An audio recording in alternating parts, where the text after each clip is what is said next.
Hey guys, my name is Luke. I'm a student worker here at Copenhagen Atomics. And today I'm going to be showing you how to do a simple and easy installation of OpenMC. And after that, I'll show you how to run some simulations using that installation. The way we're doing this today is with the Arch user repository. So you'll need to be running an Arch-based environment. And if you're on a Windows computer, you can still do this. It's called a Windows subsystem for Linux. And actually, I think if you have Windows 10 and above, it ships with the Windows subsystem. So I'll include a link in the description here of how to set that up using Manjaro.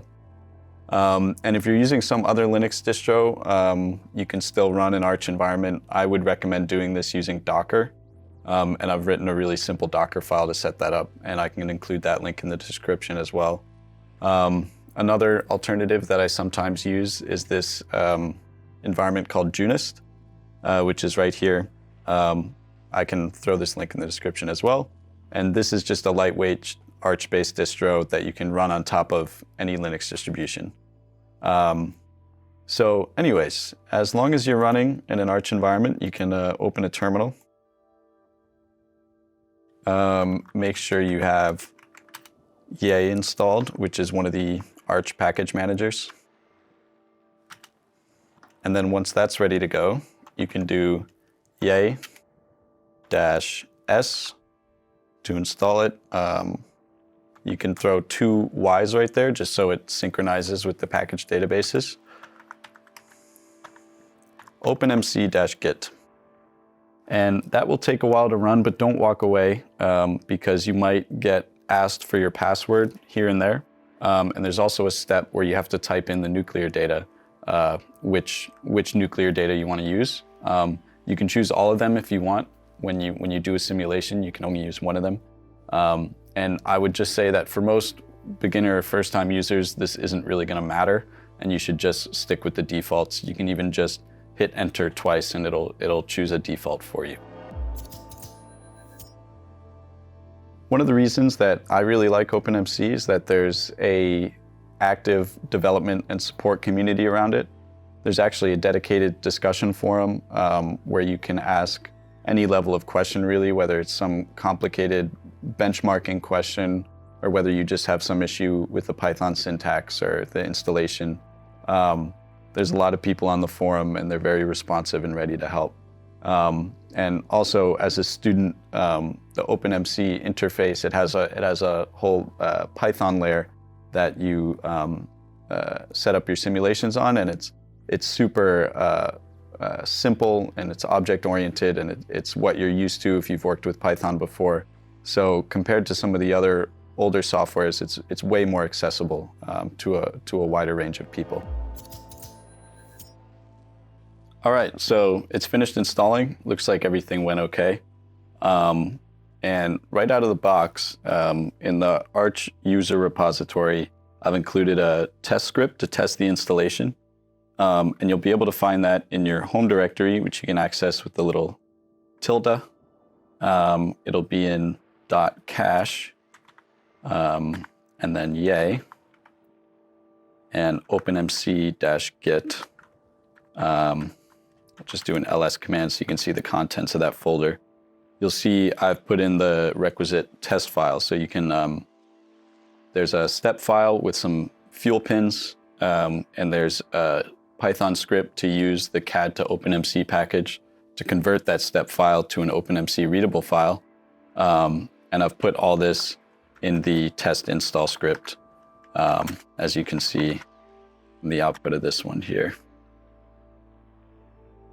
And to run that test install script, you just have to go to that directory. So cd cache yay openmc-git, and then do bash test install.sh.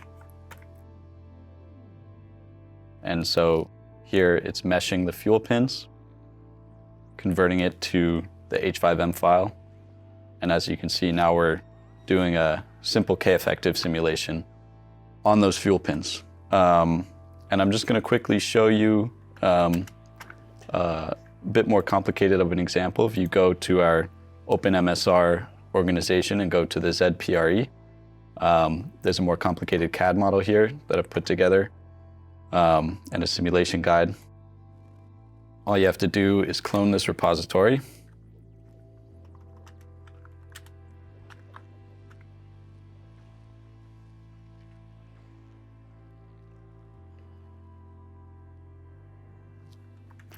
Once you've done that, you can check out the open branch. And we're going to run it using this bash or run.sh script. But before we do that, there are just some non-standard paths that I set on that test install script. So if we go back to that, I'm going to open it with Nano.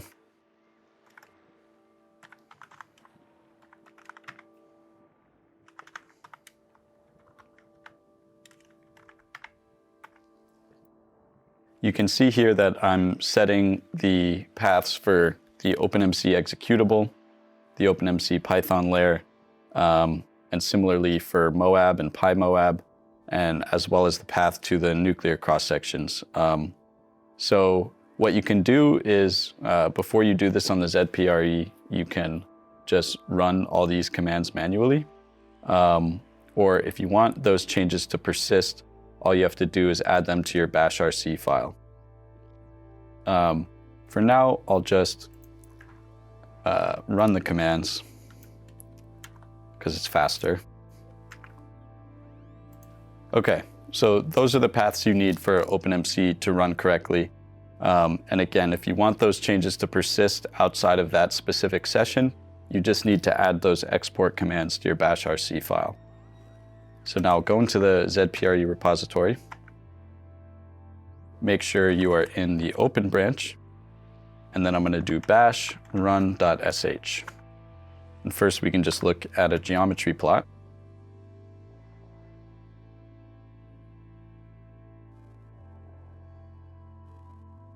So now this is the meshing step. So that will spit out 3 different plots on the 3 XY, XZ, and ZY planes that we can look at here.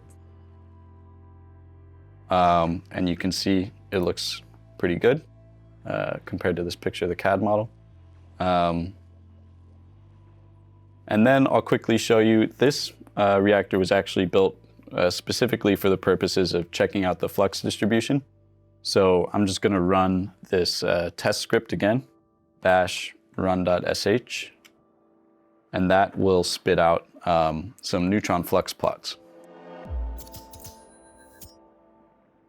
And then as you can see here, we get 2 different planes with the neutron flux.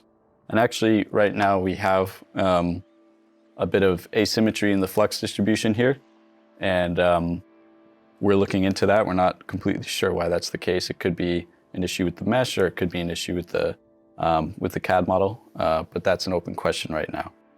So now we've gone through a top to bottom installation of OpenMC, and we've run some simulations.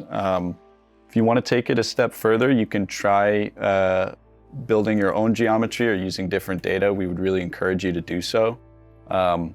Otherwise, if you just want to get some more exposure to the software, you can check out our organization on GitHub. It's called OpenMSR, and there's a link in the description to that as well. We've tried to recreate some of the Oak Ridge National Lab experiments, like the molten salt reactor experiment and the aircraft reactor experiment. And there's pretty thorough documentation and simulation guides on those repositories. So you can try to recreate what we've done there. And of course, if you run into issues with that, feel free to open up an issue on GitHub. If you run into any package-specific issues with this Arch user repository installation, you can actually go to those package web pages on the Arch user repository and leave a comment, like paste your error. I'm happy to help with that as the package maintainer. But otherwise, thanks for watching, and let us know your thoughts in the comments.